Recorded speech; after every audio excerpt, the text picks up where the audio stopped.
Assalamualaikum bulu, balik lagi sama admin cerita seru.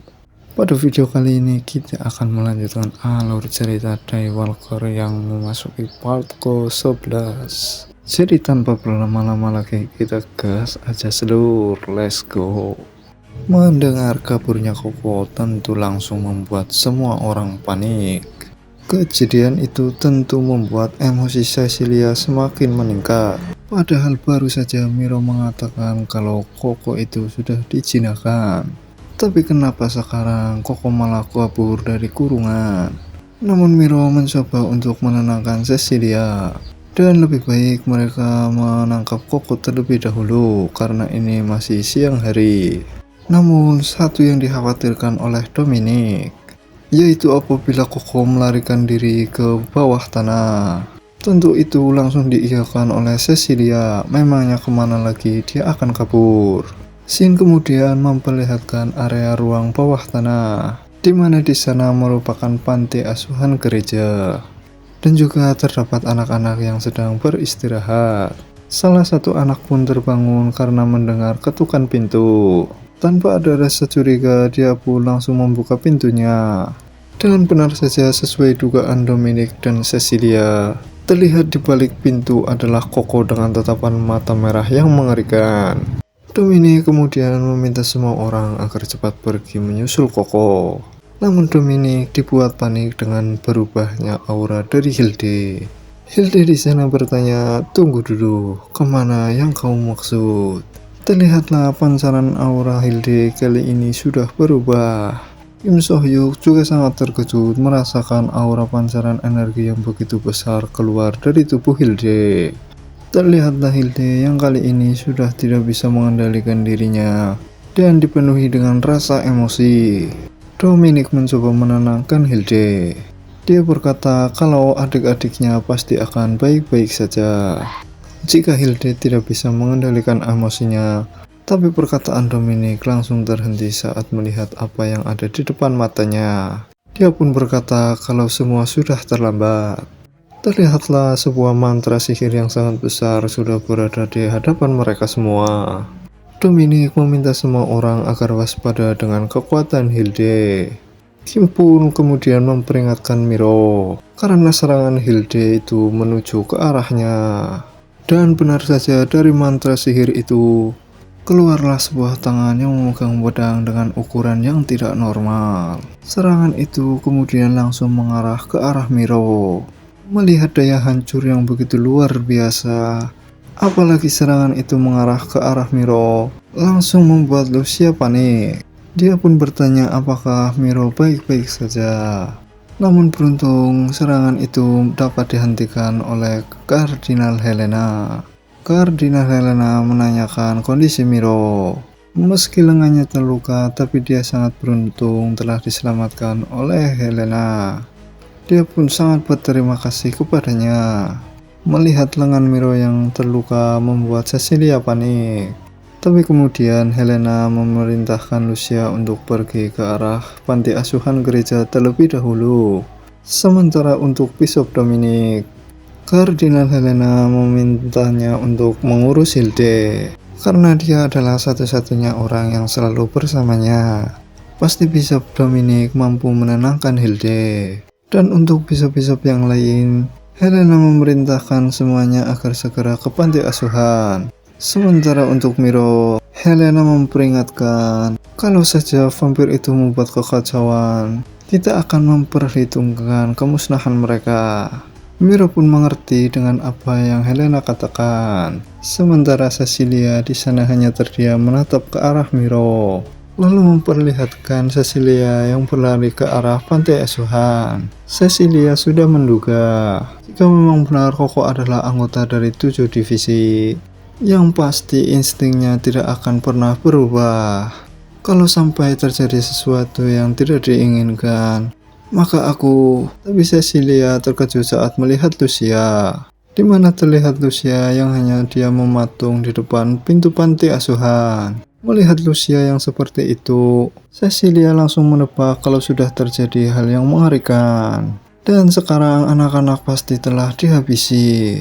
Cecilia langsung pergi ke sana dan bertanya kepada Koko apa yang dia lakukan. Namun terlihat Koko yang malah sedang bermain dengan para anak-anak. Kejadian itu tentu langsung membuat Cecilia kebingungan. Sementara anak-anak menjelaskan kalau mereka sedang berbaris untuk bergiliran bermain kuda-kudaan. Tentu Cecilia langsung bingung. Kenapa salah satu dari ketua 7 divisi mau melakukan ini? Terlihat juga dengan Miro yang sudah sampai di sana. Dia pun bertanya dengan apa yang dilakukan oleh Koko, serta menanyakan bagaimana dengan anak-anak. Namun fokus Koko langsung teralihkan dengan lengan Miro yang terluka dan mengeluarkan cairan merah. Koko sangat menginginkan darah itu karena Koko merasa sangat lapar. Dan dengan sangat cepat dia berlari melewati Cecilia untuk menuju ke arah Miro. Melihat Koko yang tidak terkendali kembali membuat Cecilia salah paham. Itu benar. Semua sudah terlihat jelas. Pada akhirnya dia tetap saja vampir. Lihatlah Koko yang terus memaksa kepada Miro. Dia hanya meminta satu hisapan saja, tapi Miro terus melarangnya. Kemudian terlihat Cecilia yang sangat murka. Dia pun sudah mengumpulkan energi divine di lengannya dan bersiap untuk segera memusnahkan Koko. Tapi tiba-tiba Koko berkata, "Apa yang aku lakukan? Itu karena Sohyuk melarangku untuk menghisap darah manusia lain." Mendengar itu tentu langsung membuat Cecilia kaget. Apakah dia benar-benar dikendalikan? Tapi tetap saja Miro tidak terima. Jika manusia lain tidak boleh, terus kamu boleh menghisap darahku, apakah begitu? Sementara Koko yang tidak mengerti, dia hanya terus meminta kepada Miro sekali saja. Lalu terlihatlah Dominic yang menghentikan Cecilia. Dia meminta kepada Cecilia untuk tidak mengeluarkan kekuatannya di depan anak-anak. Lalu datang juga Hilde yang sudah tenang, menanyakan apa yang terjadi kepada anak-anak. Anak-anak pun terlihat sangat senang dengan kedatangan Hilde. Melihat anak-anak yang baik-baik saja, membuat Hilde sangat bersyukur. Anak-anak menjelaskan kalau hari ini sangat menyenangkan karena ada kakak itu. Hilde pun menoleh ke arah yang ditunjuk oleh anak-anak. Anak-anak pun menjelaskan kalau kakak yang bermata merah itu yang mereka maksud. Terlihat Miro yang sedang menceramahi Koko. Tapi tetap saja Koko tidak mau mendengarkan Miro. Anak-anak juga mengatakan kalau mereka telah bersenang-senang bersamanya. Bahkan mereka juga bermain kuda-kudaan bersama Koko. Mendengar penjelasan seperti itu dari anak-anak, membuat Hilde kemudian menangis. Dia pun langsung lari ke arah Miro untuk meminta maaf. Karenanya Miro jadi terluka. Miro pun tersenyum serta memaafkan Hilde. Miro tahu Hilde tidak dapat mengendalikan diri karena dia khawatir dengan adik-adiknya. Kemudian Hilde melirik ke arah Koko dan tersenyum dengan tulus, kemudian berterima kasih kepadanya. Tapi dengan gebleknya Koko malah berkata, "Biarkan aku menghisap darahmu." Langsung nageboklah sama Miro. Singkat cerita, nasib dari Koko dan Sohyuk pun telah ditentukan. Dikarenakan setelah kejadian itu, mayoritas bishop telah setuju dan mereka akan membentuk kelompok percobaan beranggotakan 2 orang vampir. Kali ini juga diperlihatkan dengan Cecilia yang setuju dengan keputusan dari Helena. Helena kemudian menunjuk Miro sebagai pemimpin tim. Dan setelah keputusan itu, akhirnya borgol yang membelenggu tangan Kim So-hyuk telah dilepaskan. Terlihat juga wajah lega yang diperlihatkan oleh Miro. Tapi di sana Koko terus saja merengek untuk meminum darah Miro sedikit saja. Dan keputusan itu menutup pertemuan bishop mereka. Sampai akhirnya para bishop pun bubar untuk pergi menunaikan tugasnya masing-masing. Melihat Miro yang masih cedera, Cecilia meminta untuk mengabarinya jika terjadi apa-apa. Tapi pada saat perbincangan antara Lucia dengan Miro, tiba-tiba Cecilia datang menghampiri mereka. Dia mengatakan, misi sebenarnya dari perang salib kita adalah untuk menyelamatkan umat manusia dari vampir. Sambil mengeluarkan aura intimidasi, Cecilia menambahkan, tapi jika saja sampah-sampah ini melanggar misi mulia itu, aku akan menghabisi mereka untuk bisa memenuhi semua tugasku. Setelah mengatakan itu, Cecilia pun pergi dari sana dan meminta Miro untuk mengawasi mereka berdua baik-baik. Kemudian scene berpindah, tepatnya di Vladivostok, Rusia. Diperlihatkan di sebuah bar. Ada seorang bapak-bapak yang bernama Ivan.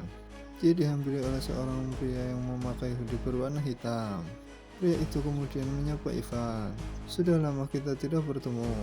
Pria itu mengutarakan kalau dia memerlukan bantuan Ivan. Sambil meletakkan minumannya, Ivan mengungkapkan kalau dia agak kecewa karena pria itu menghubunginya hanya di saat seperti ini. Tapi ngomong-ngomong, kau tidak melupakan sesuatu kan? Kalau kaulah yang sudah mencungkil mataku ini. Terlihatlah sosok Ivan yang kehilangan mata kirinya. Dan Ivan di sana juga merupakan bos mafia. Ivan di sana tidak akan pernah melupakan saat-saat dimana dia kehilangan bosnya dan juga matanya. Namun Ivan memuji pria itu karena berani mencarinya. Pria itu lalu dikelilingi oleh para anak buah Ivan yang sudah menodongkan senjata kepadanya. Dan ternyata pria itu adalah Kim So-hyuk. Mendapatkan ancaman seperti itu, Kim So-hyuk masih tetap tenang. Ivan menanyakan kenapa dia datang ke Rusia. Tapi diperlihatkan sebelum Kim ke Rusia, di mana pada saat pertemuan mereka juga membahas kalau mereka harus pergi ke Rusia dikarenakan para Yakuza yang menggerebek hotel.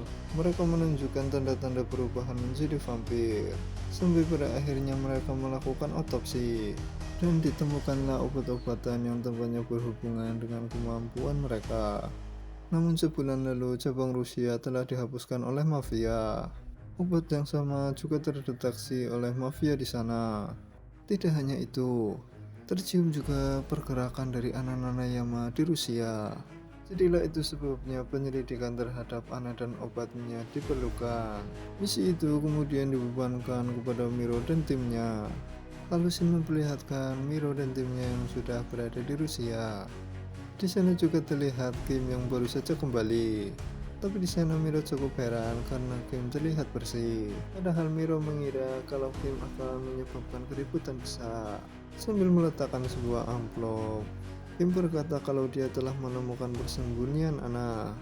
Kim juga sudah merencanakan operasinya dan juga akan menjelaskan detailnya kepada mereka. Namun Miro sedikit heran karena Kim telah mencungkil matanya. Tapi kenapa Ivan masih tetap mau untuk memberikan informasinya begitu saja? Tapi Kim di sana bertanya, bukankah Miro ingin memulai bisnis itu? Yakuza serta Ivan adalah kekuatan musuh. Jadi dengarkan rencana ini baik-baik. Setelah mendengar rencana dari Kim So-hyuk, Miro pun tersenyum. Dan tanpa ragu Miro pun ikut dengan rencana Kim. Tapi setelah beberapa saat, Miro pun dibuat kesal karena dia mengenakan pakaian yang feminim. Dan dia juga harus menyamar dengan wig setar lensa mata. Tapi Kim berkata, penting bagi pasukan kita yang terdiri dari vampir untuk menyamar. Jadi apa kau ingin mengenakan jubah pendeta sambil memegang pedang besarmu itu? Mereka pun kini sudah berada di depan klub. Dengan wajah yang masih merah, Miro di sana berkata, aku bisa menerima wig serta lensa mata. Tetapi apa-apaan dengan pakaian ini? Tetapi mereka dihentikan oleh penjaga. Penjaga itu mempermasalahkan pendamping yang berada di samping Miro. Terlihat Koko yang memakai pakaian biasa-biasa saja. Apalagi dia menggunakan sendal jepit. Peraturan di sana jika tidak menggunakan pakaian yang seksoi tidak boleh masuk. Miro pun lalu bertanya kepada Koko, apa yang telah Kim katakan kepadanya. Dan tiba-tiba saja Koko membuka resletingnya serta memperlihatkan 2 buah melon miliknya. Sontak saja penjaga itu langsung membiarkan mereka berdua masuk. Dan setelah mereka berhasil masuk, pada saat itu juga misi telah dimulai. Tapi Miro di sana benar-benar terkejut dengan apa yang dia lihat. Dia yang belum pernah sama sekali berada di klub tentu saja merasa sangat heran. Miro yang seorang pendeta tentulah tidak mau melakukan ini. Sampai pada akhirnya dia dikejutkan dengan seorang yang menepuk pundaknya. Orang itu bertanya kepada Miro dengan menggunakan bahasa Inggris. Mereka telah memesan ruangan, apakah Miro ingin bergabung dengan mereka? Mendengar itu sontak membuat wajah Miro langsung memerah. Dan Miro merasa kalau ini adalah sebuah kesempatan. Dan pada saat Miro setuju, orang itu langsung menarik Miro dengan cepat. Miro pun sempat memberontak dan minta untuk tidak menyentuhnya. Sementara terlihat pada ruangan lain, Kim So Hyuk yang memasukinya bergumam, ini benar-benar tidak perlu mengarahkan pasukan yang banyak. Tapi Kim merasa aneh, dia bahkan tidak melihat semut seekor pun. Apa ini akan menjadi akhir yang tragis? Tidak ada seorang pun sampai kita mencapai titik kedalaman ini. Tapi tiba-tiba saja di sana datanglah seseorang yang di belakang Kim. Kim pun sudah curiga dari awal. Jadi begitu ya. Ini semua adalah jebakan. Terlihat Kim yang sudah dikepung oleh begitu banyak orang. Dan juga ada Ivan yang berada di belakang mereka. Ivan di sana berkata, kalau dia sudah menunggu hari seperti ini. Lady Katrina telah menjanjikan. Dia bilang kalau aku bisa membawamu padanya, dia akan jadikan aku sebagai bos di sini sebagai balasannya. Akan lebih baik jika kau mau ikut dengan tenang. Semua orang di sini sudah dilengkapi dengan amunisi perak. Kau juga tidak perlu khawatir dengan pacarmu. Terlihatlah Miro yang sedang meminum khamar. Tapi setelah beberapa detik saja Miro merasakan sesuatu yang aneh pada minuman. Dan pada akhirnya Miro pun jatuh pingsan dengan posisi yang sangat wah. Sementara yang terjadi pada Koko, terlihat dia yang sedang bersenang-senang dan berdansa di atas lantai. Ivan di sana mengatakan kalau Kim sekarang sudah tamat. Sementara Kim di sana tidak ada raut wajah panik sama sekali. Tapi sebelum Ivan menyerahkan Kim kepada Katrina, mereka masih punya urusan yang harus mereka selesaikan. Terlihatlah wajah bengis Ivan yang ingin membalaskan kehilangan sebelah matanya.